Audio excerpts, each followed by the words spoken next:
দেশের সংস্কার করতে হলে আগে নিজেকে সংস্কার করতে হবে বলে মন্তব্য করেছেন জুলাই শহীদ স্মৃতি ফাউন্ডেশনের সেক্রেটারি মীর হাবিবুর রহমান স্নিগ্ধ।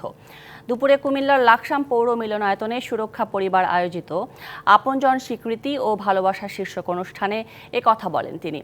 অনুষ্ঠানে বৈষম্য বিরোধী ছাত্র আন্দোলনের ইস্ট ওয়েস্ট ইউনিভার্সিটির সমন্বয়ক সাদিক আল আরমান বলেন, এক ফ্যাসিস্টকে সরিয়ে আরেক ফ্যাসিস্টকে আনার জন্য এই আন্দোলন করা হয়নি।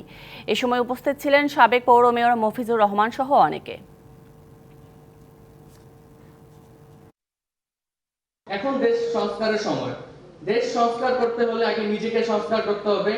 আমি যদি একজন ব্যবসায়ী হয়ে থাকি, আমাকে সৎভাবে ব্যবসা করতে হবে। বিএনপি জামাত মারামারি করবেন না। আপনারা মারামারি করে কোনোভাবে গভর্নমেন্টে ফল করাবে, তারা আইসা আপনাদেরকে একসাথে মারবে। এক ফ্যাসিস্টকে সরিয়ে আরেক ফ্যাসিস্টকে স্টপ করার জন্য এই আন্দোলনে আমরা অংশগ্রহণ করিনি।